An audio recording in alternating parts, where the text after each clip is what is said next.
আল্লাহ সুবহানাহু ওয়া তাআলার অশেষ মেহেরবানি, করুণা, দয়া, যে মহান মালিক লাখো কোটি মানুষ থেকে বাছাই করে দিন এই মজমায় আমাকে আপনাকে একত্রিত করেছেন দিনের কিছু কথা বলার জন্য আর শোনার জন্য।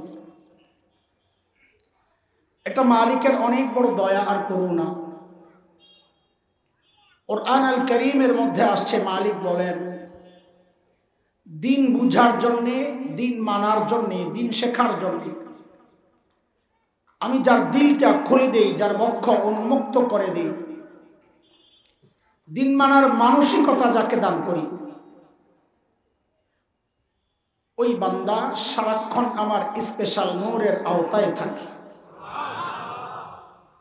দুর্ভাগ্য তার জন্যে যার দিল শক্ত, দিন বুঝে না, বুঝতেও চায়। আল্লাহ তাআলা বলেন, এরা স্পষ্ট গুমরাহিতে নিমজ্জিত। সূরা জুমার আয়াত নম্বর 22 রব্বে কারীম এই কথাটা বলেছেন। মালিক বলেন, আফামান শারাহাল্লাহু সাদরাহু লিল ইসলাম ফাহুয়া আলা নূরিন মির রাব্বিহি ফাওয়াইলুল লিল কাসিয়াতি কুলুবুহুম মিন যিকরিল্লাহ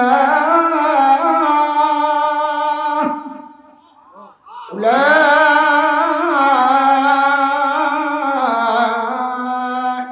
ফি দালালিন মুবিন।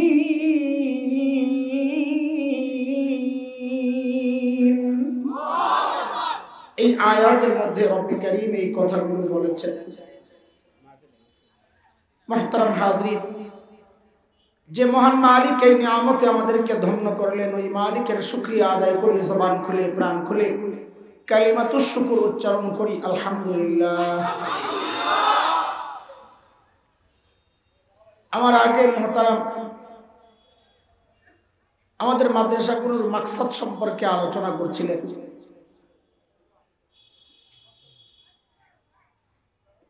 কথাগুলো খুব জরুরি এবং দামি ছিল, কিন্তু আমাদের জন্য বড় দুর্ভাগ্য হচ্ছে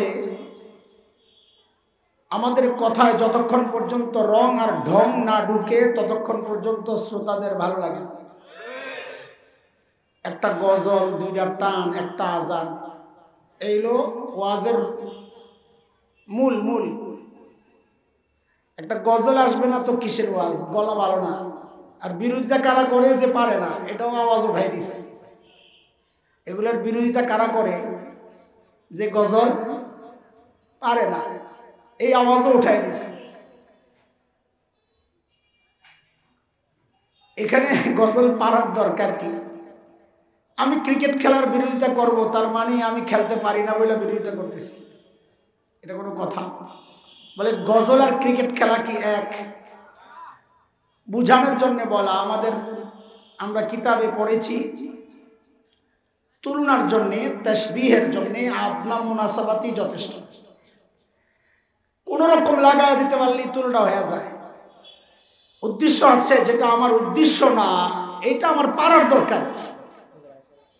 বয়ানে তো গজল মাকসাদ না, তো শিল্পী আইনা গজল গাওয়া, বক্তা দেওয়ার দরকার কি?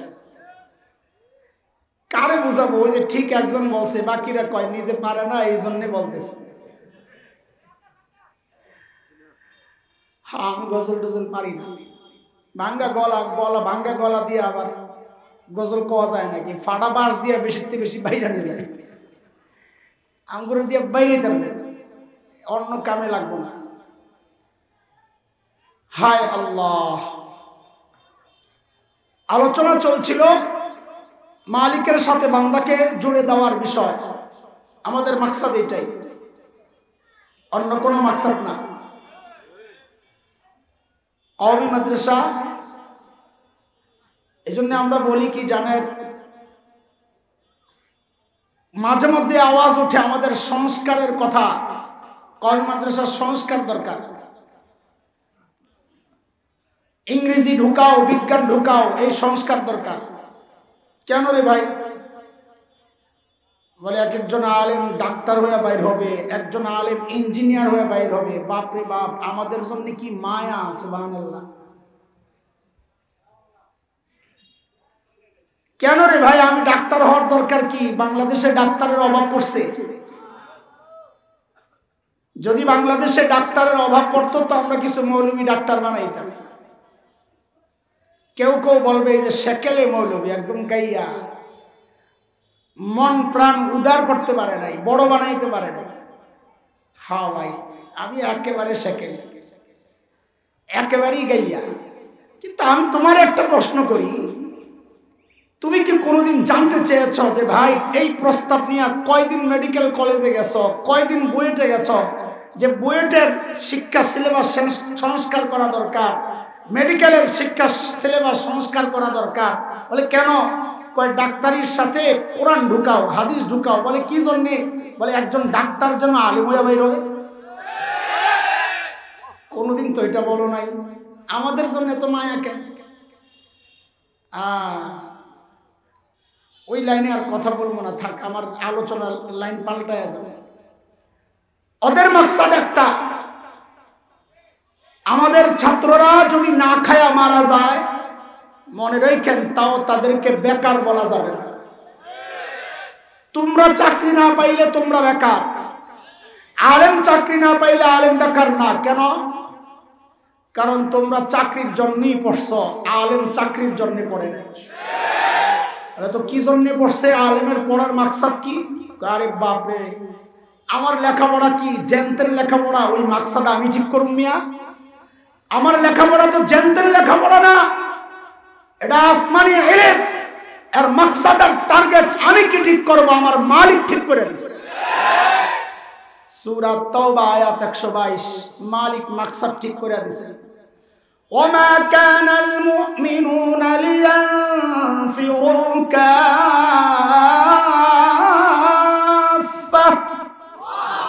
فلولا نفر من كل فرقة منهم طائفة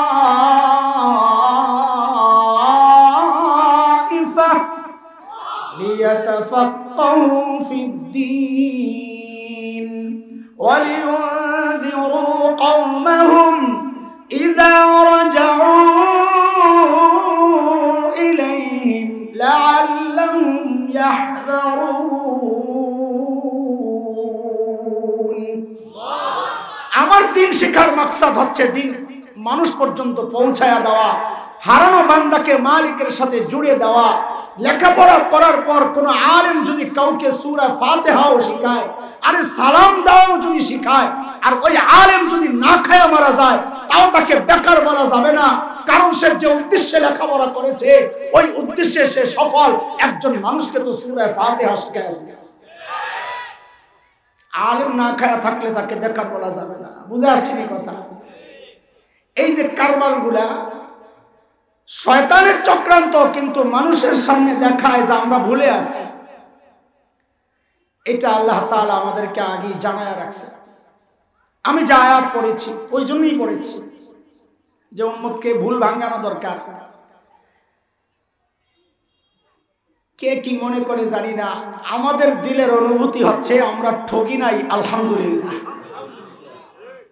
আমাদের বড়রা মাসআলা যখন বুঝে যাইতেন তো খুশিতে চিৎকার দিতেন, আইনা আবনাউল মুলুক, ওই রাজা বাদশার ছেলেরা তোরা কোথায় রে? তোদের দিলের অনুভূতি আর আমাদের অনুভূতি একটু মিলায়া দেখ, আমরা কি নিয়ামত পাইছি, তোরা কি পাইছিস? আমাদের দিলের শান্তি তুই কই পাইবি? এগুলা শয়তানের চক্রান্ত। শয়তানকে আল্লাহ এই কাজের জন্য নিয়োগ দিয়েছেন যে যা পরীক্ষা, এটা পরীক্ষা। وقيضنا لهم قرناء فزينوا لهم ما بين أيديهم وما خلفهم। শয়তানের কাজ হচ্ছে শরীয়তের বিধানকে উল্টায়া মানুষের সামনে ওইটাকে ভালো হিসাবে পেশ করা। পদে পদে শয়তান ওই চক্রান্তের জালে আমাদেরকে ফাঁসাচ্ছে, আমরা টের পাই না। আমি একটা একটা করে একটু এই সমাজের অসঙ্গতিগুলা, এটাও তো এক সমস্যা। আসমানের উপরের ওয়াজ আর জমিনের নিচের ওয়াজ ছাড়া এখন কোনো ওয়াজ তো আর নিরাপদ না। কিন্তু আমার নবীর উম্মতকে অনিরাপদ রাইখা আমি নিরাপদ থাকার কোনো দরকার নাই। কথা কর, শয়তানের চক্রান্তগুলো তো আমাদের সামনে প্রকাশ করতে হবে। কারো যদি কষ্ট লাগে তো আমি জিজ্ঞেস করি, তুই কি শয়তান? তোর কষ্ট লাগে? চোরের চোর বললে চোরের কষ্ট লাগবে, তুই গৃহস্থ হইলে তোর কষ্ট লাগবে। কথা কর না, বুঝেন না এই কথা? আমার কষ্ট হইতেছে বলতে, আমার আজকে 4-5 দিন ধরে গলা একদম বসে আছে। আপনাদের বুঝতে কষ্ট হয়? একটু মনোযোগ দিয়া শোনেন। আমি আপনাদের কান খুশি করতে পারবো না, ওই যোগ্যতা আমার নাই ভাই। আমাদের গলা ভালো না, ভাঙ্গা গলা, এটারে দিয়ে বাইরে বুইরাইয়া কিছু কথা মাদ্রাসায় পড়াই, আমার এটাই পরিচয়। শিক্ষক ছাত্র যেভাবে পড়াই বুঝাইয়া বুঝাইয়া বয়ান ওইভাবেই করার চেষ্টা করি। না বুঝাইতে পারলে খামাখা আজাইরা চিল্লাইয়া লাগি। শুনেন, একটু বুঝেন। শয়তানের চক্রান্ত কুরআন আল কারীমের মধ্যে আল্লাহ তাআলা বলেন, সূরা নূর আয়াত 31-30, দুই আয়াতের মধ্যে মালিক নবী আলাইহিস সালামকে উদ্দেশ্য করে বলেছেন, আপনি মুমিন এবং মুমিনাতদেরকে বলে দেন তারা যেন তাদের দৃষ্টি অবনত করে। কুল লিল মুমিনিনা ইয়াগুদ্দু মিন আবসারিহিম, আল আয়াহ। ওয়া কুল লিল মুমিনাতি ইয়াগুদ্দুনা মিন আবসারিহিন, আল আয়াহ। দৃষ্টি নামাক, এটা হচ্ছে শরীয়তের বিধান। কারণ দৃষ্টি এক ভয়ঙ্কর ফিতনা। রাস্তায় যখন আমরা চলি, হাইওয়েতে দুই পাশের গাড়ি যখন ক্রস করে, তো যারা নীতিবান ড্রাইভার এরা হেডলাইটগুলো নামায় দেয়, উভয়কে দেখতে পায়, তখন দুর্ঘটনার সম্ভাবনা থাকে না, কম থাকে। আর যে হেডলাইটগুলো উপরের দিকে রাখে, কেউ কাউকে দেখে না, দুর্ঘটনার প্রবল সম্ভাবনা থাকে। ঠিক আল্লাহ তাআলা যেন মুমিন মুমিনাতকে ওই কথাটাই বললেন, তোমরা যখন একজন আরেকজনকে ক্রস করবা, প্রত্যেকে নিজেদের হেডলাইটগুলো নামায় দাও, তাইলে দুর্ঘটনা হবে না। নাইলে কিন্তু জঘন্য দুর্ঘটনা হইতে পারে। কি দুর্ঘটনা? নবী বলেন, আন-নাজরু সাহমুন মাসমুমুন মিন সিহামি ইবলিস। নজর হচ্ছে ইবলিসের বিষাক্ত এক তীর। কোন তীর বলেন? বিষাক্ত তীর, খালি তীর না। নরমাল তীর যদি আঘাত করে জখম হবে, ওষুধ লাগাইলে ভালো হয়ে যায়। আর বিষ মাখা তীর যদি আঘাত করে, রক্তের প্রবাহের সাথে দ্রুত গোটা শরীরে ছড়ায় যায়। এই বিষাক্ত তীর যখন আঘাত করে আমাকে, তখন আমার গোটা শরীরের মধ্যে গুনার ইচ্ছা ছড়ায় যায়। তখন কান গুনাহ করতে চায়, জবান গুনাহ করতে চায়, হাত গুনাহ করতে চায়, পাও জিনা করতে চায়, অন্যান্য অঙ্গ প্রত্যঙ্গ সব জিনা করতে চায়, গুনাহ করতে চায়। কেন? ওই বিষাক্ত তীরের মাধ্যমে গোটা শরীরের গুনার যে ইচ্ছা, ওটা সবগুলো একসাথে জায়গা দিচ্ছে। এমন বিষাক্ত তীর। এটা হচ্ছে শরিয়া। এটা কি? এটা কি? যুবক, এই জিনিসের হেফাজত যদি করতে পারো, অনেক বড় নিয়ামত পাওয়া যাবে। আমাদের একজন বুজুর্গ পীর জুলফিকার নকশবন্দি দামাত বারাকাতুহুল আলিয়া, তিনি নিজের বক্তব্য দিয়েছেন যে আমি 30 বছর বয়সে 100 বারের উপরে নবী আলাইহিস সালামকে স্বপ্নে দেখেছি। নিজের কথা নিজে বলতেছে। হযরত বলেন, আমার বিশ্বাস এই নিয়ামত আমি পেয়েছি আমার নজরের হেফাজতের মাধ্যমে। মনে একটা ডাক দেয় না, কেন এটা পাইলাম? আমার মনে ডাকতেছে এই নিয়ামত আমি পাইছি নজরের হেফাজতের কারণে। আমার এই কথাটা শোনার পর থেকে নিজের মধ্যে একটা খুব ভালো পরিবর্তন নিজে অনুভব করছি, যে আসলেও তো যেই নজর দিয়ে আমি নাপাক জায়গায় তাকাই, আমার নজরকে আমি নাপাক করলাম, ওই নাপাক চোখ দিয়ে আল্লাহ আমাকে তার প্রিয় হাবিবকে কেন দেখাবে? শয়তান দেখেন কি কাম করছে, এমন এক মারাত্মক গুনাহ। অথচ শয়তান ওই যে ওয়াজাইয়ানু লাহুম মা বাইনা আইদিহিম, গুনাহকে সাজায়া দেখায়, নাম পাল্টায়া এই হারাম যুবকদের মধ্যে ছড়াইয়া দিচ্ছে কি বইলা ক্রাশ খাইছে কিরে পোলাবেন কথা কি খাইছে এটা একটা আনন্দ উপভোগের জিনিস হয়ে গেছে শয়তান সাজায়া দিছে শরীয়তের বিধান ছিল কসুর শারিব ওয়া ফুল্লুহা মুস কাটো দাড়ি ছাড়াও শয়তান এমন অ্যাড বানায়া দিছে বিজ্ঞাপন কোম্পানিগুলারে দিয়া রেজারের অ্যাড দেয় রেজার যুবক যখন রাস্তায় হেঁটে যায় খোঁচা খোঁচা দাড়ি দেখায় মাইয়ারা তাকায় না ঘরে যায় আর রেজার দিয়া সুন্দর করে শেভ করে ক্লিয়ার ক্লিন করে আসে যখন রাস্তায় চারদিক থেকে মেয়েরা তার দিকে তাকায় ক্রাশ খায় নাউজুবিল্লাহ শয়তান বুঝাইছে দাড়ি রাখলে মেয়ে তাকাবে না এটা স্মার্ট না ওরে পুরো কপাল পুরুষ কোনদিন দাড়ি কাইটা স্মার্ট হয় না এটা শয়তানের চক্রান্ত কথা বলে কারণ শয়তানের চ্যালেঞ্জ ছিল আল্লাহকে আল্লাহ আমি আপনার বান্দার সৃষ্টির পরিবর্তন আনবো এই চ্যালেঞ্জ সে পুরা করতেছে রাস্তায় তোমারই দিয়া শয়তান চ্যালেঞ্জ করেছিল আল্লাহকে ওয়ালা উযিল্লান্নাহুম ওয়ালা উমান্নিয়ান্নাহুম ওয়ালা আমুরান্নাহুম ফালা ইউবাত্তিকুন্না আযানাল আনআম ওয়ালা আমুরান্নাহুম ফালা ইউগাইয়িরুন্না খালকাল্লাহ আল্লাহ সৃষ্টির পরিবর্তন আনবো আমার চ্যালেঞ্জ বলে সৃষ্টির পরিবর্তন কেমনে উদাহরণ না দিলে বুঝবা না শোনো শোনো এক পিচ্চি চিৎকার করে করে কাঁদতেছে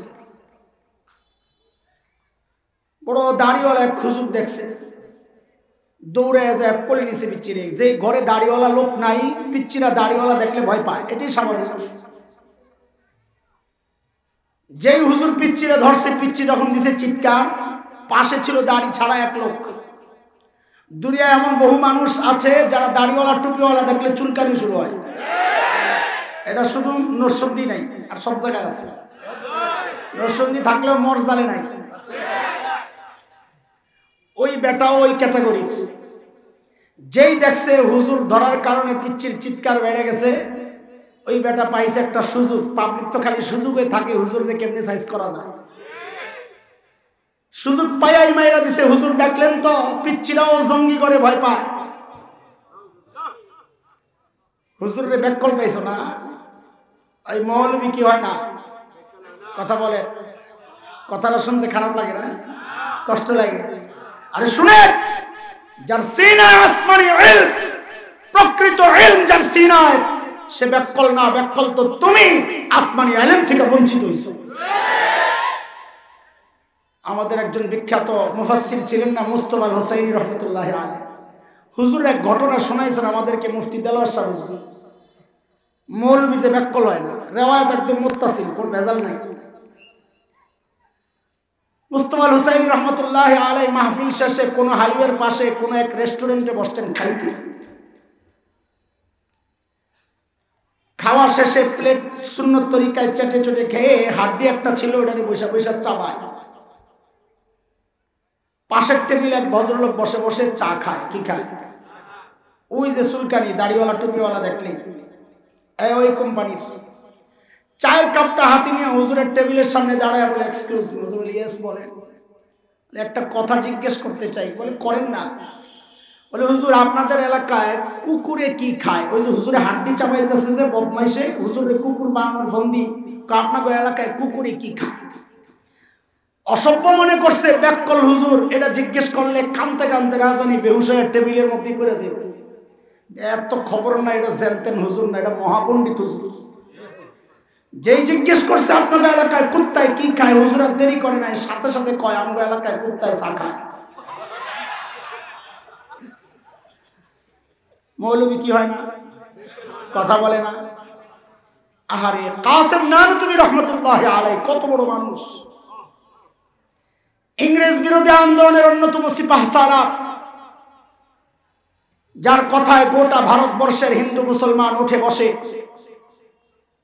হযরত ছাত্তা মসজিদে থাকতেন দারুল উলুম দেওবন্দের যে মূল দেওয়াল এর বাইরে লাগোয়া একটা ছোট্ট মসজিদ, ছাত্তা মসজিদ বলে। হযরত ওই মসজিদে থাকতেন। ইংরেজরা টের পায়া চারদিক থেকে ঘেরাও করছে, ধরবে হযরত। হযরত ভিতরে একটা গেঞ্জি গায়ে দেয়া, লুঙ্গি পরা, মসজিদ ঝাড়ু দেয়। আরে আমাদের আকাবির।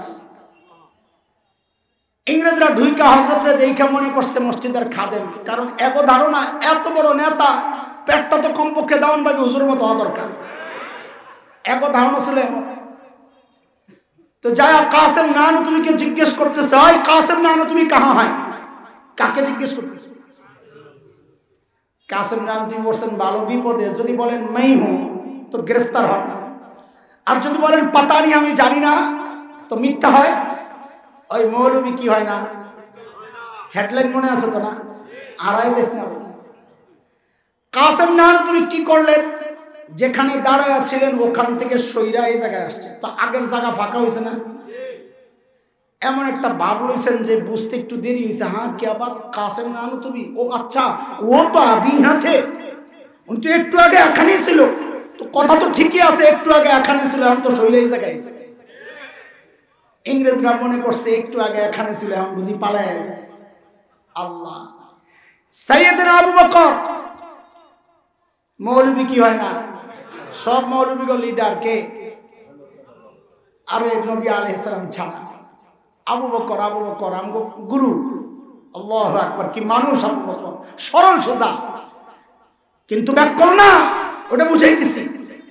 সূরা লাহাব যখন নাজিল হইছে, এর মধ্যে তো আবু লাহাবের বউ উম্মে জামিল বিনতে হারব ইবনে উমাইয়ার কথাও আছে, তোরেও সাইজ করা হইতো। বেটি তো আসলে আগের থেকেই খেপা তাসলিমা। এই কথা শুই না তো মেজাজ গেছে আরো বিগড়াইয়া। পাথর একটা লইছে নবীরে মারবে, কাবার দিকে রওনা। নবী আলাইহিস সালাম কাবার পাশে বসে বসে তিলাওয়াত করতেছেন। সাইয়েদনা আবু বকর পাশে বসে বসে পাহারা দেয়। আবু বকর দেখছেন উম্মে জামিল আসতেছে, হাতে পাথর। নবীকে কানে কানে বলতেছেন, ইয়া রাসূলুল্লাহ, ভাবসাব ভালো না, উম্মে জামিলের হাতে পাথর।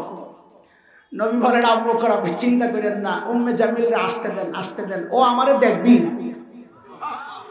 কেন? এটা নবীর মুজিজা, আল্লাহ আগেই জানায়া রাখছেন। সূরা বনি ইসরাঈল আয়াত 45, فإذا قرأت القرآن جعلنا بينك وبين الذين لا يؤمنون بالآخرة حجابا مستورا। নবী আপনি যখন তিলাওয়াত করবেন, আপনার আর বেঈমানদের মাঝখানে আমি নিরাপত্তা পর্দা দিয়ে দিব, এরা আপনাকে দেখবেই না। ঠিকই উম্মে জামিল আয়েশা খুঁজতেছে। আবু বকর তো নমুনা দেখাই বুঝছে, তুমি তো দেখো না চান্দু। না পাইয়া ধরছে আবু বকর রে, ওই মোল্লা মুহাম্মদ কই? মোল্লা তোর কয় নাই, যা কইছে আমি সময়ের শব্দ দিয়া তরজমা করলাম আর কি, বুঝলে? ওই মোল্লা মুহাম্মদ কই, তোর দোস্ত কই? এখন আবু বকর পড়ছেন ভালো বিপাকে। যদি বলেন লা আদরি, জানি না, তা আবু বকরের সিদ্দিক কাটা যায়, মিথ্যাবাদী হয়। আর যদি বলেন মাইর খায়, কারণ আবু বকর বলবেন এই যে, উম্মে জামিল বলবে কই যে, হ্যাঁ তো দেখে না। সাইয়েদনা আবু বকর মানুষ কি ছিলেন না? আস্তে করে বইলা দিয়েছেন, খুইজা দেখো। কি? আমাদের মাদ্রাসার ছাত্ররা জানে এটা আমর জুমলা ইনশাইয়ার মধ্যে সত্য মিথ্যা নাই। হুকুমের মধ্যে সত্য থাকে না, মিথ্যাও থাকে না। খুঁজে দেখো, উম্মে জামিল মনে করছে আমারে নির্দেশ করছে, আবু বকর কিচ্ছু জানে না। কত সচেতন ছিলেন জবাব দেওয়ার ক্ষেত্রে। হিজরতের সময় নবী আর আবু বকর পালায়া যাচ্ছে, ঘোষণা হয়েছে ধরলি 100 উট। বহুদূর পর্যন্ত খবর ছড়ায় গেছে।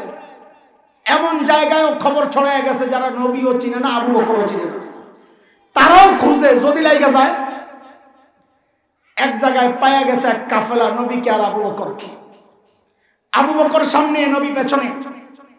আবু বকরকে ধৈরাই জিজ্ঞেস করতেছে, মাম্মা আক, তোমার সাথে এই লোককে? এখন আবু বকর যদি বলেন লা আরিফ, আমি চিনি না, তো সিদ্দিক কাটা যায়। আর যদি বলেন আমার নবী, তো নবী কাটা যায়। সাইয়েদনা আবু বকর কি ছিলেন না রে? আবু বকর আস্তে করে জবাব দিয়ে দিলেন, হাজার রাজুল ইয়াহদিনি, এই লোকটা আমারে রাস্তা দেখায়। আল্লাহ আকবার তো না বুঝা বলছেন, এবার বুঝেন। এরা মনে করছে আবু বকর রাস্তা চিনে না, নবী পেছন থেকে বলে ডাইনে বামে সোজা, ডাইনে বামে সোজা। কিন্তু আসলে আবু বকরের মাকসাদ ওইটা ছিল না। আবু বকরের মাকসাদ ছিল হাজার রাজুল ইয়াহদিনি ইলাল জান্নাহ, এই লোকটা আমারে জান্নাতের রাস্তা দেখায়। মৌলবী কি হয় না? ওই যে পিচ্চি কাঁদতেছে, হুজুর যায় কোন লইছে, পিচ্চি গেছে আরো চিন্তা। পাবলিক কি কয়, জঙ্গি করে হুজুররাও, আরে হুজুর করে পিচ্চিরাও, জঙ্গি করে পিচ্চিরাও ভয় পায়। তো হুজুর কি ছিলেন না, আস্তে করে মাইরা দিছেন, হ্যাঁ তো দাড়ি নাই, আস্তে করে মাইরা দিছেন। তোমারে দেখে যে কান্না থামছে কি জন্যে জানো? কি জন্যে? কয় তোমারে আম্মা মনে করছে। এরে দোস্ত, এটা শয়তানের চ্যালেঞ্জ। ওয়ালা আমুরান্নাহুম ফালা ইউগাইয়িরুন্না খালকাল্লাহ। আল্লাহ, আমি আপনার বান্দার সৃষ্টির পরিবর্তন আনবো। সৃষ্টির পরিবর্তন কয়টা শোনাবো তোদেরকে? সৃষ্টির পরিবর্তন গত কয়েক বছর আগে আমার লিফটের মধ্যে, আচ্ছা দাড়িটা শেষ করি, দাঁড়া, কোন দিকে যে যাই আল্লাহ জানে। আমি জিজ্ঞেস করি দাড়ি কেন কাটো? স্মার্ট সাজার জন্য? এটা শয়তানের ধোঁকা। তোমারে কে বললো পুরুষ দাড়ি কাটলে স্মার্ট হয়? وقيضنا لهم قرناء فزينوا لهم ما بين أيديهم وما خلفهم। গুনাহকে শয়তান সাজায়া দেখাইছে, করতেছো হারাম, শয়তান বানাইছে স্মার্ট। পুরুষ স্মার্ট, দাড়ি কাইটা না রাইখা। কেন? জগতের সবচাইতে স্মার্ট আর সুন্দর পুরুষের নাম কি? জোরে বলেন। কারণ কি? কারণ হলো নবী আলাইহিস সালাম সকালে একবার, দুপুরে একবার, ঘুমের আগে একবার, 3 বার শেভ করতেন। তো নবী স্মার্ট ছিলেন, দাড়ি কাইটা না রাইখা। কত সুন্দর ছিলেন আমার নবী। হ্যাঁ, আম্মা জান আয়েশা রাদিয়াল্লাহু তাআলা আনহা বর্ণনা করেন, আরে মিশরের মেয়েরা হযরতে ইউসুফের সৌন্দর্য দেখা পাগল হয়ে হাতের আঙ্গুলগুলা কেটেছিল। কোরআন বর্ণনা দিয়েছে, ওয়াকাত্তানা আইদিয়াহুম ওয়াকুলনা হাশা লিল্লাহ মা হাযা বাশারা ইন হাযা ইল্লা মালাকুন কারীম। হাত কাটে আর বলে কি, এটা মানুষ না, মানুষ না, এটা সম্মানিত ফেরেশতা। এখানে একটা মজার কথা বলে দেই, হাকিমুল উম্মত বলেছেন, কাঁচা মিশরের মেয়েরা যে হাত কাটলো ব্যথা পায় নাই, কই যে পাগল হইছে যে ব্যথা আর গায়ে লাগে না। আচ্ছা এই কারবার না? ও তাইলে শহীদরা হাসে কেন মৃত্যুর সময়? মিশরের মেয়েরা যে হাত কাটতেছে, দৃষ্টি বিনিময় হচ্ছিল না খালি মেয়েরা একা তাকায় আছিল ইউসুফ আলাইহিস সালামের দিকে? হযরত ইউসুফ কি করেন নাই? তিনি প্রেমও করেন নাই, তাকানো নাই। যদিও বলা হয় ইউসুফ জুলাইখার প্রেম কাহিনী, এটা ঈমান বিধ্বংসী একটা কথা। প্রেম হয়েছে এক পক্ষের, এটা পাগলামি, এটাকে প্রেম বলে না। আল্লাহ হযরত ইউসুফের পবিত্রতা বর্ণনা করেছেন যে না, ইউসুফ প্রেম করে নাই, আমি বাঁচায় দিছি। সূরা ইউসুফ আয়াত 23, ওয়ালাকাদ হাম্মাত বিহি ওয়া হাম্মা বিহা। জুলাইখা পুরাই চাইছে, ওয়া হাম্মা বিহা, ইউসুফও চাইতো। হাম অন্তরের ইচ্ছার অনেকগুলা স্তর আছে, উলামায়ে কেরাম জানেন, এগুলা পড়ছেন, আপনারা তো পড়েন নাই। অন্তরের অনেকগুলা ইচ্ছা আছে, কজ, ইরাদা, আজম, জাজম, হাম। হাম হচ্ছে প্রাথমিক। ইউসুফেরও প্রাথমিক ইচ্ছা জাগতো, লাউলা রাআ বুরহানা রাব্বি, যদি আল্লাহ তাআলার বিধান তার সামনে না থাকতো। কোন কোন তাফসীরে আসছে ওই যে হযরত ইয়াকুবের চেহারা ভাইসা উঠছে, তিনি দাঁত কামড়াইতেছেন, হায় হায় কি করো, ভিতর থেকে ইচ্ছা চলে গেছে। আল্লাহ বলেন, কাযালিকা লিনাসরিফা আনহু সুআ ওয়াল ফাহশা, এইভাবে আমি ইউসুফকে বাঁচায়া দিছি। আল্লাহ বলেন বাঁচায়া দিছি, আর তুমি বলেন প্রেম করছো। প্রেম করছেন হযরত ইউসুফ। এই কথা বলার সাথে সাথে আল্লাহর এই বক্তব্য অস্বীকার করার কারণে ঈমান চলে গেল। তাকাইছেন কয় পক্ষ? এক পক্ষ তাকায়াই কষ্ট অনুভব করে না, হাতগুলা কাটতেছে। শহীদে হাসবে না কেন? কারণ শহীদের তাকানো এক পক্ষ না, শহীদও দেখতেছে মালিকের নিয়ামত, মালিকও তাকায় আছে শহীদের দিকে। উভয় পক্ষের দৃষ্টি বিনিময় চলছে, সেখানে দুঃখ আর কষ্ট কোত্থেকে অনুভব হবে? আল্লাহু আকবার। আম্মা জানা আয়েশা বলেন, মিশরের মেয়েরা আমার নবীর হযরতে ইউসুফের সৌন্দর্যে পাগল হইয়া ছুরিগুলা দিয়া হাতের আঙ্গুল কেটেছিল, হাত কেটেছিল। আহারে, তারা যদি আমার প্রিয় হাবিবকে দেখতো তো এই ছুরি দিয়া হাত কাটতো না, নিজেদের কলিজা গুলা টুকরা টুকরা করে ফেলতো। আরে মিশরের মেয়েকে আমি তো বলি 1400 বছর পর এই কম আমলওয়ালা যুবক গুলা, যেগুলা আমল ঠিকঠাক মতো করে না, এদেরকে যদি বলা হয় আল্লাহর নবীর ইজ্জত রক্ষায় কে কে কলিজা দিতে রাজি, আমার তো মনে হয় লাখো যুবক দাঁড়ায় যাবে। খালি কলিজা না, আমরা কল্লা দিতে রাজি আছি, রাজি আছি ইনশাআল্লাহ। আল্লাহ কবুল করেন, আল্লাহ কবুল করেন। নবী কত সুন্দর ছিলেন না? আল্লাহ। কবি হাসান ইবনে সাবিত, আরবের বিখ্যাত কবি, সাহাবী, আল্লাহর নবীর সৌন্দর্যে পাগল হইয়া কবিতা লিখতেছেন কি, ওয়া আহসানু মিনকা লাম তারা কাত্তু আইনি ওয়া আজমালু মিনকা লাম তালিদিন নিসা খুলিকতা মুবাররাআন মিন কুল্লি আইবিন কাআন্নাকা ক্বাদ খুলিকতা কামা তাশা। ওগো নবী, আপনার চেহারার দিকে তাকাইলে মনে হয় এই চোখ আপনার চেয়ে সুন্দর কোনোদিন কাউকে দেখে নাই, আপনার চেয়ে সুন্দর কোনো মা কোনো সন্তান জন্ম দেয় নাই। আপনার দিকে তাকাইলে মনে হয় আল্লাহ আপনাকে সমস্ত ত্রুটি মুক্ত করে আপনার চাওয়া অনুযায়ী আপনাকে দুনিয়ায় পাঠিয়েছে। এক কবি সৌন্দর্যের বর্ণনা করতে যায় কয়টা আমার কাজ না, বুঝছি, আমি পারুম না, কারো পক্ষেই সম্ভব না। ইয়া সাহিবাল জামাল ইয়া সাইয়্যিদাল বাশার মিন ওয়াজহিকাল মুনীরি লাকাদ নাওয়ারাল কমার লা ইউমকিনুস সানাউ কামা কানা হাক্কুহু বা'দাজ খুদা বুজুর তুই কিসা মুখতাসার।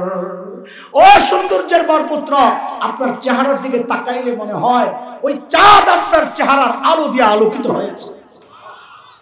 আমার পক্ষে কেন, কারো পক্ষে সম্ভব না আপনার প্রশংসা করা। শেষ একটা কথা বলে যাই, আল্লাহর পরে সবচেয়ে সম্মানী আপনি, আর কেউ না। বলেন নবী এত সুন্দর ছিলেন, দাড়ি কাইটা না রাইখা? তো তোমারে কে বললো দাড়ি কাটলে স্মার্ট হয়? শয়তান। কে বলছে? ওইটাই আল্লাহ জানায়া দিয়েছেন, ওয়াকাইয়াদনা লাহুম কুরানা ফাযায়্যানু লাহুম মা বাইনা আইদিহিম ওয়া মা খালফাহুম।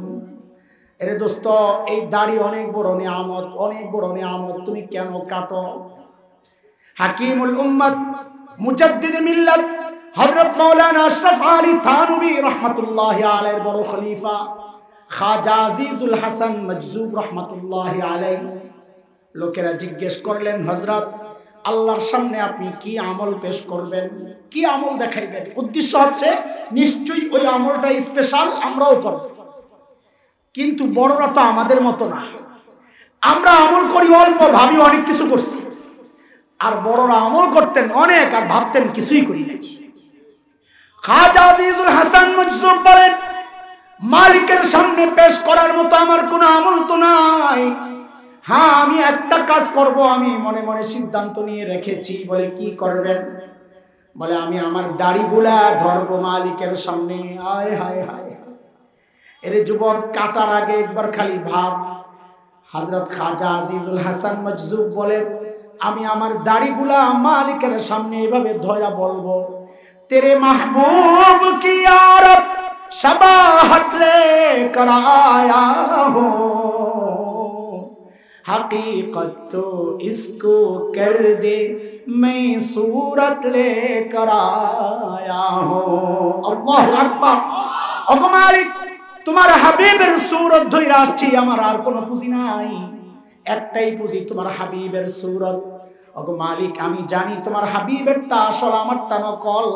আমি চাই তুমি আমারটারেও হাবিবের মতো কবুল করে নাও।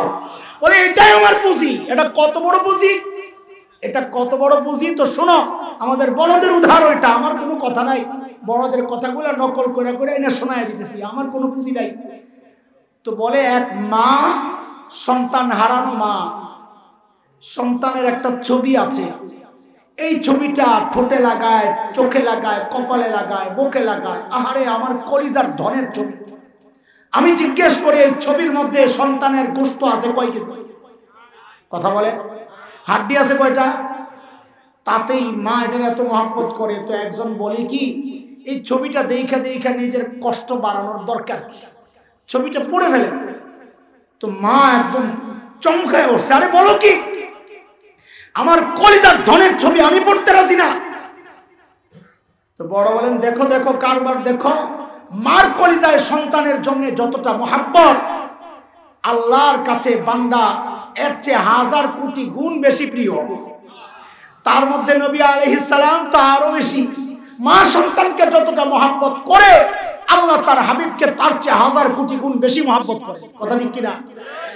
মা যদি সন্তানের মহব্বতের কারণে সন্তানের ছবিটা পড়তে রাজি না হয়, আমরা দাড়িওয়ালারা আশাবাদী ইনশাআল্লাহ, ইনশাআল্লাহ আল্লাহ তার হাবিবের মহব্বতের কারণে হাবিবের সূরত ওলাদেরকে জাহান্নামের আগুনে পোড়াবেন না ইনশাআল্লাহ, পোড়াবেন না ইনশাআল্লাহ। তওবা করো, তওবা করো, তওবা করো, তওবা করো। তুমি হাজার বড় অপরাধী হও, মরার সময় কেউ টের পায় না, কিন্তু এই একটা গুনাহ যাওয়ার সময় সবাইরে ঘোষণা দিয়া দিয়া যাইতেছ, আমি দাড়ি কাটা পাবলিক। খেয়াল করছে? আর কোন গুনার সাক্ষী নাই, এক গুনার সাক্ষী সবাই। কাবা ধরে কাঁদতেছ, গুনাহ করতেছ না, কিন্তু এই একটা গুনাহ কাবা ধরে কান্নার সময়ও তুমি গুনাহ করতেছ, দাড়ি কাটা পাবলিক। সেজদায় লুটায় আছো, মালিকের সবচেয়ে নিকটে পৌঁছে গেছো। ইন্না ক্বারাবা মা ইয়াকুনুল আবদু মির রাব্বিহি ওয়া হুয়া সাজিদ।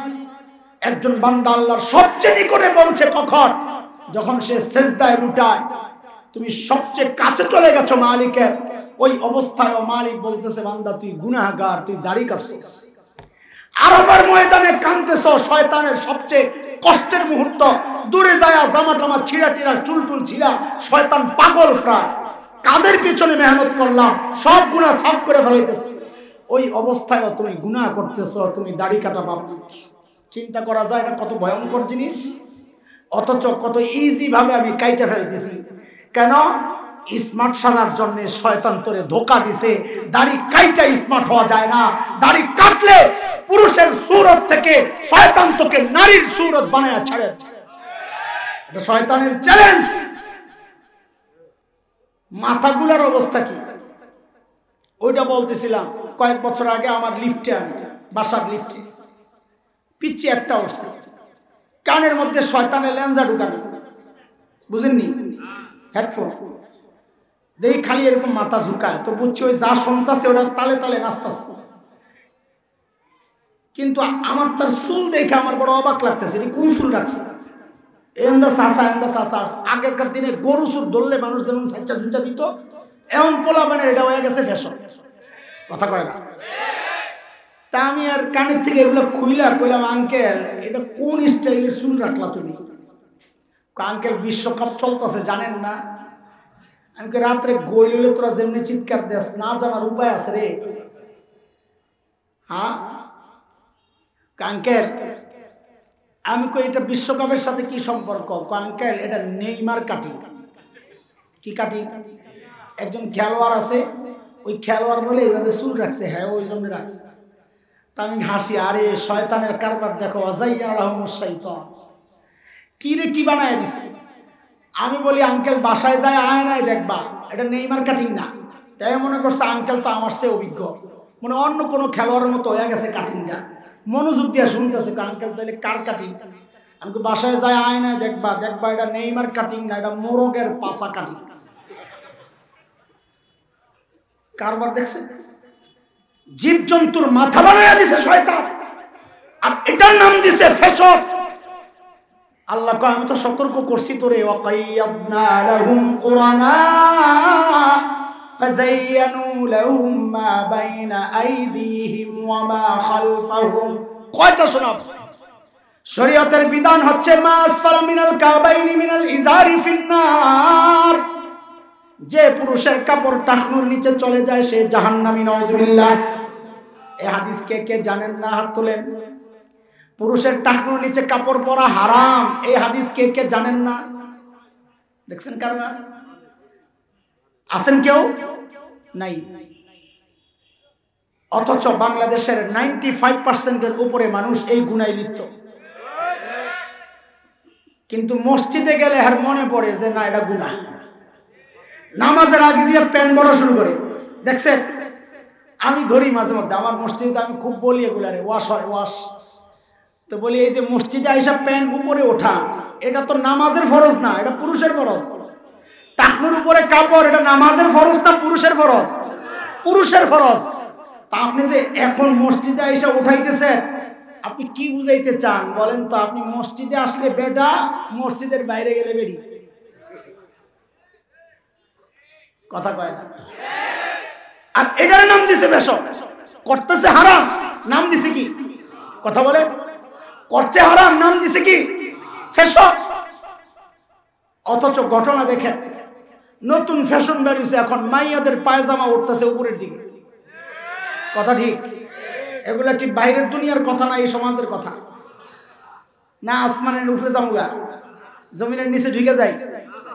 এই ওয়াজে তো মজা লাগে। নিরাপদ ওয়াজ, মরা বেড়ার ওয়াজ করলে নিরাপদ। আসমানের উপরে ফেরেশতারা নিষ্পাপ, এক ওয়াজ করলে নিরাপদ। মাঝখানের ওয়াজ করা যাবে না। উল্টায় গেছে, উল্টায় গেছে, জমানা উল্টায় গেছে। আগে কপি জ্বালাইতেন, আগুন কোন দিকে থাকতো?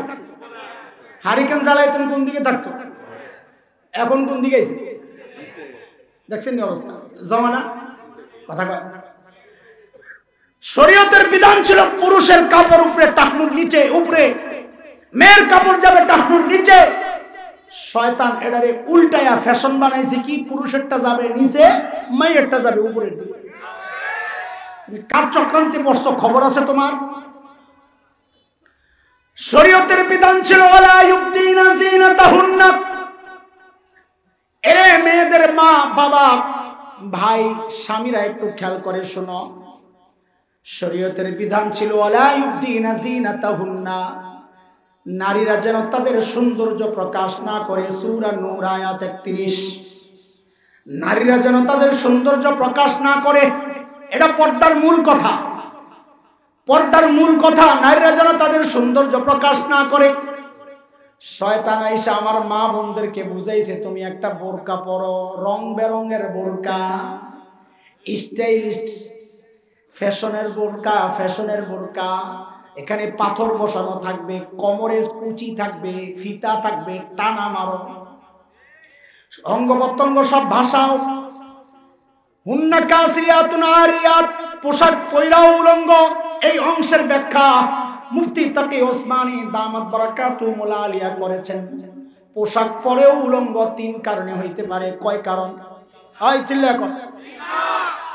পোশাক পরেও উলঙ্গ কয় কারণ? 1 নাম্বার, সতর খোলা। পোশাক পরছে কিন্তু সতর খোলা, নাভি দেখা যায়, পেট দেখা যায়, বুক দেখা যায়, কনুই দেখা যায়, ঘাড় দেখা যায়।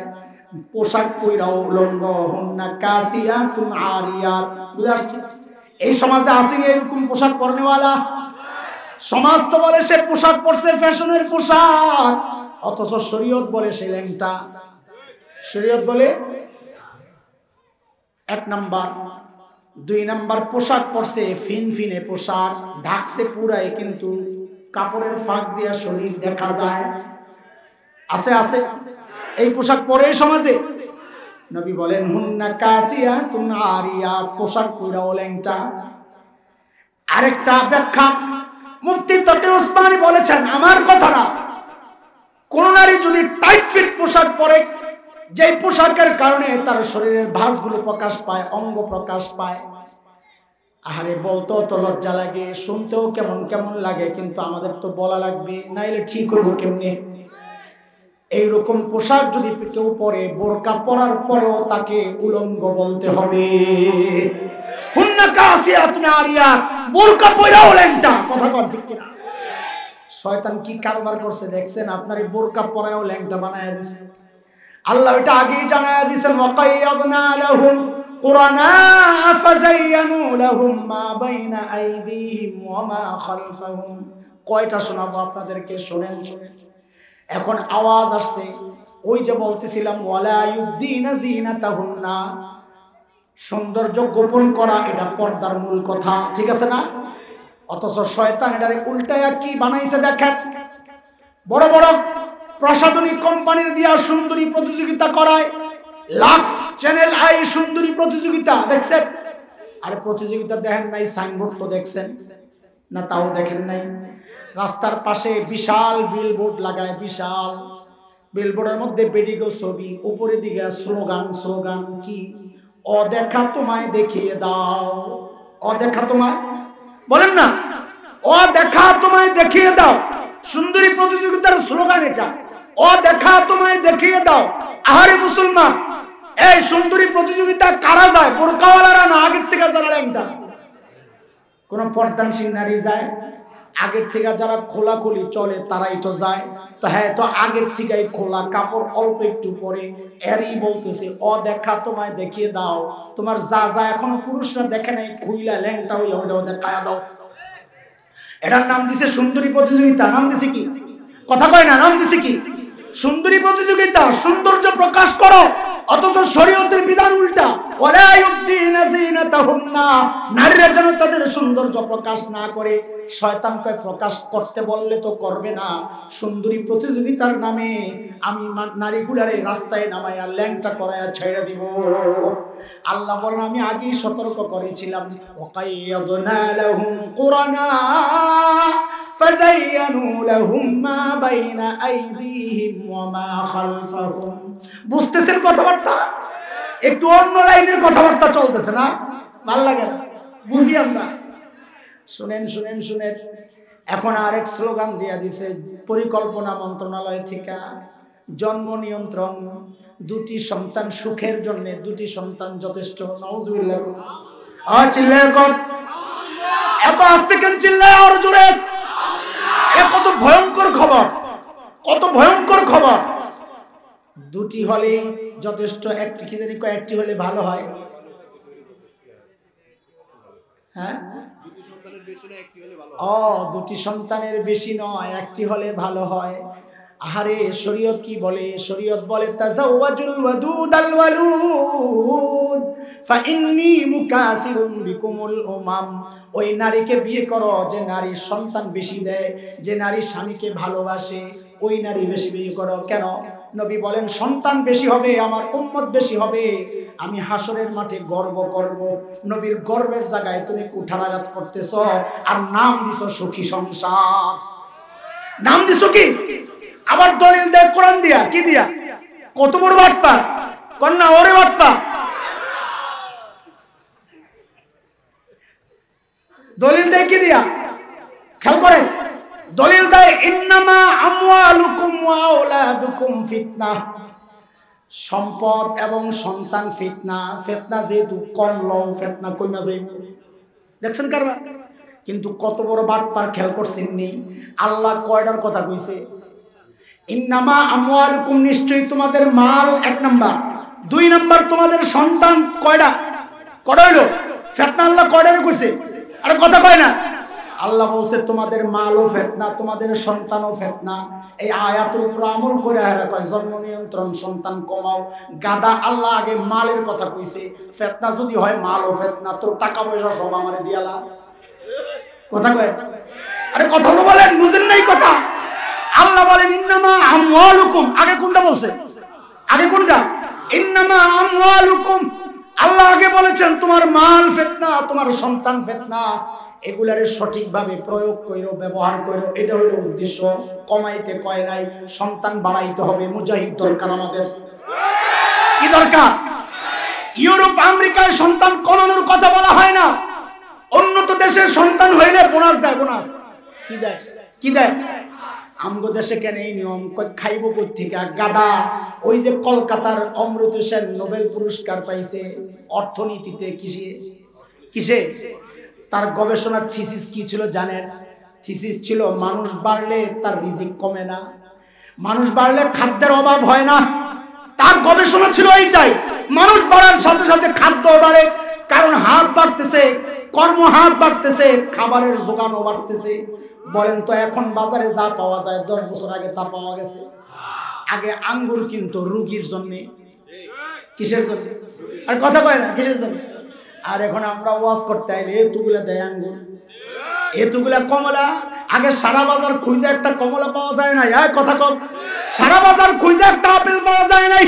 এখন অলিতে গলিতে ফলের বিশাল দোকান, কত রকমের ফল সাজায়া পশরা সাজায়। বুঝা গেল মানুষ বাড়ার সাথে সাথে রিজিক কমে নাই। রিজিকের মালিক যেই আল্লাহ, রিজিকের ব্যবস্থা সেই আল্লাহই করে দেয়। তোর টেনশন কে? আল্লাহ বলেন ওয়ালা তাকতুলু আওলাদাকুম খাশিয়াতা ইমলাক, দারিদ্রতার ভয়ে সন্তান হত্যা করা যাবে না।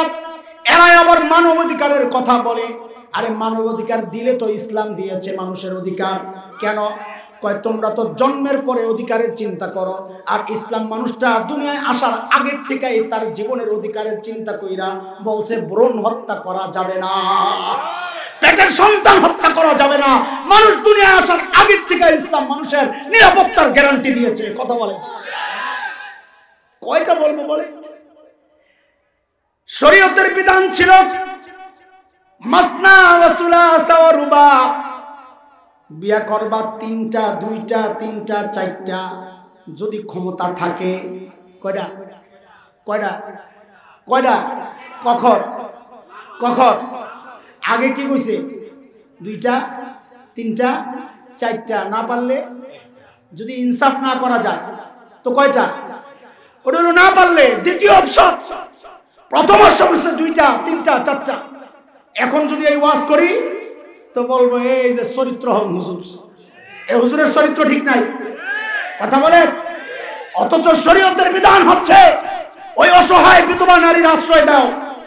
স্বামীহারা মানুষটা সারা জিন্দেগি কাটায়, জিনাও করে, খাদ্যের কষ্ট, থাকার কষ্ট, পোশাকের কষ্ট, তাকে দেখার মতো কেউ নাই, কিন্তু বিয়ে দেওয়া যাবে না। কেন? ওই চরিত্রহীন পুরুষ সে আরেকটা বিয়ে করছে, অথচ ওই পুরুষ 1000টার সাথে অবৈধ সম্পর্ক গড়ে, এইটার কোনো সমস্যা নাই। শয়তান কিভাবে আমাকে আপনাকে সমাজের মধ্যে গুনাহগুলোকে সাজায়া দেখাইতেছে, খেয়াল করছেন? আরেকজনের সাথে অবৈধ সম্পর্ক করা বৈধ এই সমাজে, অথচ একাধিক বিয়ে নিয়ে নানান কথা। আল্লাহ, এটা ভালো করে বললে বেডি রেখেই বাজে আমার বিরুদ্ধে। ও বোন, তোমার স্বামী যদি দ্বিতীয় বিয়ে করে তো মনে রাখো তোমার স্বামীর চরিত্র ঠিক থাকবে, তোমার কাজের সহায়ক পাওয়া যাবা। সতীনকে দুনিয়ার সবচেয়ে বড় শত্রু মনে হয়, অথচ সে পরিবারের একজন সহায়ক হওয়ার কথা। শরীয়ত যদি বুঝতো, শরীয়ত না বুঝার কারণে অপপ্রচার এই সমাজ দেখতে দেখতে সেও ভয় পাওয়া যায়। মানুষ আমারই কি বলবে, সতীনের ঘর করে, সে নিজেও তো ছোট হয়ে থাকে। এই সমাজ আমাকে এই মেসেজই দিচ্ছে। 16-17 বছরের মেয়ে বিয়ে করে, ওই যে বড় বড় অফিসাররা, জেলা কর্মকর্তারা যা পুলিশ লয়া যায় গ্রেফতার করে, বাবরেও গ্রেফতার করে, কাজীরও গ্রেফতার করে, ইমাম সাহেবও গ্রেফতার করে। বগুড়ায় কয়েক বছর আগে একটা ঘটনা ঘটছে, 14 বছরের মেয়ের বিয়া। ওই যে জেলা অফিসার যায়া ইমাম সাহেব যে পড়াইছে বিয়া, তারে যায়া ধরছে, গ্রেফতার করছে। কাজীরও কিছু কয় না, বাপেরও কয় না, মাইয়ারও কয় না, পোলারেও কয় না, সব দোষ হুজুরের, সব দোষ কার? কথা কয় না। অথচ এই 14 বছরের মেয়েটা পার্কে পার্কে ঘুরে কোনো অপরাধ না। এই 14 বছরের মেয়ে পার্কে যায়, ফ্ল্যাটে যায়, অবৈধ সম্পর্ক করে, দেহ ব্যবসা করে, একটাও অপরাধ না। অপরাধ কখন? যখন শরীয়তের বিধান মাইনা বিয়া করতে যায়, তখনই এটা বাল্য বিয়া হয়ে যায়। এটা আমার সংবিধানের বিরুদ্ধে কথা। আমার সংবিধান তো তাই বলেছে, একটু কমাইছে মাইয়ের জন্য 18 থেকে, কিন্তু একজন দেশের নাগরিক হিসাবে এবং ইসলাম সামনে রাখা আমরা এই আবেদন তো করতে পারি যে না, এই বিষয়টা আরো শিথিল করা দরকার। বিয়ে সহজ করেন, জিনা কমে যাবে। বিয়ে সহজ করেন, এসিড মারা কমে যাবে। বিয়ে সহজ করেন, জিনা কমে যাবে, সন্ত্রাস কমে যাবে, নারীকে উত্ত্যক্ত করা কমে যাবে। বিয়েকে সহজ করেন। কথা বলেন। বিয়েকে কঠিন করা হয়েছে তো মেয়েকে উত্ত্যক্ত করা সহজ হয়ে গেছে। বিয়েকে কঠিন করা হয়েছে তো ধর্ষণ সহজ হয়ে গেছে। কথা ঠিক? কোথেকে আসছে এগুলা? ওই যে আল্লাহ জানায়া দিয়েছেন সূরা হামিম আস-সাজদা আয়াত 25, ওয়াকাইয়াদনা লাহুম কুরানা ফাযায়্যানু লাহুম মা বাইনা আইদিহিম ওয়া মা খালফাহুম। বলে শয়তান এই কাজ কেন করে? শেষ কথা আমার, শয়তান এই কাজ কেন করে? 26 নম্বর আয়াত আল্লাহ জানায়া দিয়েছেন কেন করে। وقال الذين كفروا لا تسمعوا لهذا القرآن والغوا فيه لعلكم تغلبون। আবু জাহেলরা কইতো মানুষরে, শয়তান বলাইতো, এই কোরআন শুনবা না, এই কোরআন শুনবা না, কাউকে শুনতেও দিবা না। কেন? লাআল্লাকুম তাগলিবুন, তাইলে তোমরা জয়ী হবা। মানে কি? এরা বুঝেছে মুসলমান যদি কোরআন বুকে নেয় এদেরকে পরাজিত করা আমাদের পক্ষে সম্ভব না।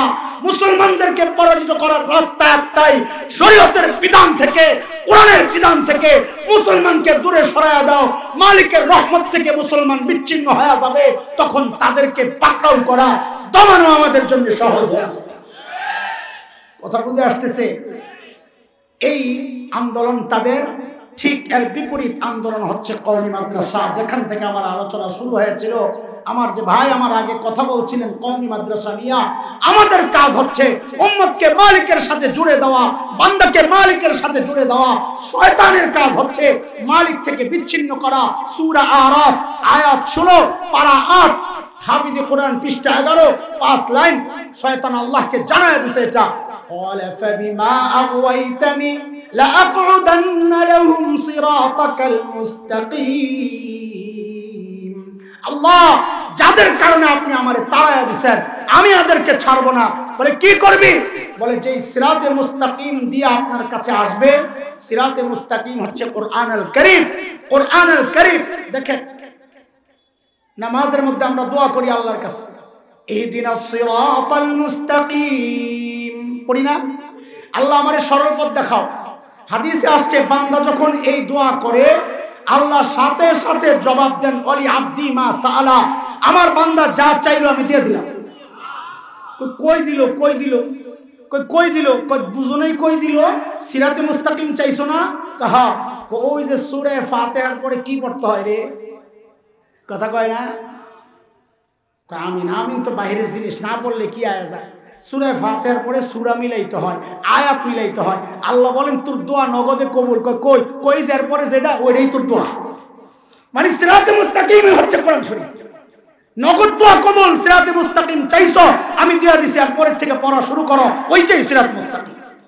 তাহলে সিরাতে মুস্তাকিম কোনটা? কোরআনুল কারীম। বলেন না শয়তানের চ্যালেঞ্জ, قال فبما أغويتني لأقعدن لهم صراطك المستقيم। কোরআন থেকে দূরে সরানো এটা শয়তানের চূড়ান্ত টার্গেট।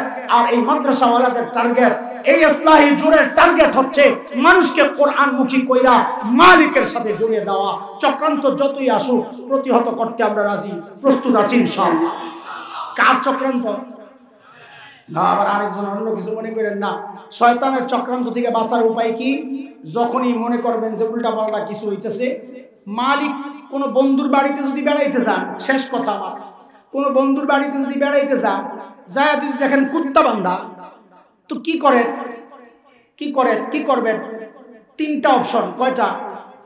এক হলো গো ব্যাক, বন্ধুর সাথে সাক্ষাৎ করুন না। আরেকটা হলো কুত্তারে মারা। আরেকটা হলো কুত্তার মালিক বন্ধুরা ডাক দেওয়া, দোস্ত কুত্তাটার একটু সামলা, আমি আইসি দেখা করতে। ঠিক আছে? আল্লাহ আমাদের একদম সবচাইতে প্রিয় বন্ধু। মালিকের সাথে জান্নাতে দেখা করব, রাস্তা হলো সিরাতে মুস্তাকিম, ওই রাস্তায় কুত্তা বসা। এখন উপায় কি? যদি চলে যাই মালিকের সাথে দেখা হবে না, কুত্তারে মারতে গেলে মারতে পারবো না কেন? কুত্তা দেখি না। সূরা আরাফ আয়াত 27, ইন্নাহু ইয়ারাকুম হুয়া ওয়া কাবিলুহু মিন হাইসু লা তারাউনাহুম। শয়তান আর তার সাঙ্গপাঙ্গরা তোমাদের কেমন ভাবে দেখে তোমরা দেখো না। কুত্তা দেখি না, এখন উপায় কি? এখন হলো কুত্তার মালিকরে ডাক দাও, দোস্ত তোমার কুত্তা সামলাও। তো এটার আরবি দিয়া বলবেন কি দিয়া? যখনই দেখবেন গুনাহ করতে মনে চায়, বুঝবেন কুত্তা আয়া পড়ছে, ওটাকে দৌড়ানি দিতে হবে কি দিয়া? ডাক দিয়া, কুত্তার মালিকরে ডাক দিয়া, আউযু বিল্লাহি মিনাশ শাইতানির রাজিম। অর্থ হইল আমি পানাহ চাই আল্লাহর কাছে বিতাড়িত শয়তান থেকে। এটা বিস্তারিত অর্থ, আমি সংক্ষেপ অর্থ বানাইছি। দোস্ত তোমার কুত্তা সামলাও। দোস্ত তোমার বলেন না, আরে বলেন না কথা। আউযু বিল্লাহ দিয়া দৌড়ানি দিলে শয়তান কুত্তা দৌড়ায়, কিন্তু কুত্তার বদ অভ্যাস হইল একটু যায় আবার থামে, পিছনের দিকে তাকায়। আপনি কি করেন? যদি দেখে আপনি মোড় ঘুরছেন, আবার লেঞ্জা লাড়তে লাড়তে পিছন দিয়ে আইবে। কয় কুত্তারে যে আউযু বিল্লাহ দিয়া দৌড়ানি দিছে ওটা কিন্তু আবার আইব। কেমনি বুঝুন? কয় যদি দেখেন ওই গুনাহ আবারও করতে মনে চায়, বুঝবেন কুত্তা আবার আইছে। কয় এখন কি করা? কয় এখন একটা মুগুরলো, মুড়াটা দিবা মাথার মধ্যে বাড়ি, লাগবো না ইনশাআল্লাহ। পড়েন সাথে সাথে, লা হাওলা ওয়ালা কুওয়াতা ইল্লা বিল্লাহিল আলিয়্যিল আযীম। কয় হুজুর লা হাওলা পড়ার পরেও যদি গুনাহ করতে মনে চায়, কয় তাইলে বুঝবা কুত্তা মরজালে না, এটা আরেকজনের কারবার। বলে ওইটা কে? কয়টা ভণ্ড পীর। কোন পীর? ভণ্ডপীর আবার কি করলো? ভণ্ডপীর মানে ওই পেটওয়ালা ভণ্ডপীর মনে করিস না, এরা থাকে খানকায়। ভণ্ডপীর থাকে খানকায়, আর আরেক ভণ্ডপীর আছে সবার সাথে সাথে, ওটা থাকে খাঁচায়, নফস। নফস ওটার নাম কি? ওইটারে সাইজ করতে হলে আউযু বিল্লাহ দিয়া কাম হইব না, লা হাওলা দিয়া কাম হইব না। ওইটারে সাইজ করার একটাই রাস্তা, হক্কানি বুজুর্গ আলে মাদ্রাসাওয়ালা, এদের কাছে চলে আসো। তো নফস সোজা, আউযু বিল্লাহ শিখায়া দিলাম, লা হাওলা শিখায়া দিলাম, শয়তানও সোজা, সব সোজা কইরা আমরা মালিকের সাথে, ওই যে নবী বলেছেন, ইন্নাকুম সাতারাউনা রাব্বাকুম কামা তারাউনাল কমার লাইলাতাল বাদর। পূর্ণিমা রাতে চাঁদকে যেমন দেখতে পাও, জান্নাতে সবাই রবকে ওইরকম দেখতে পাবা। আমরাও আমাদের রবকে জান্নাতে দেখতে চাই ইনশাআল্লাহ। আল্লাহ তাআলা কবুল করেন, আমিন।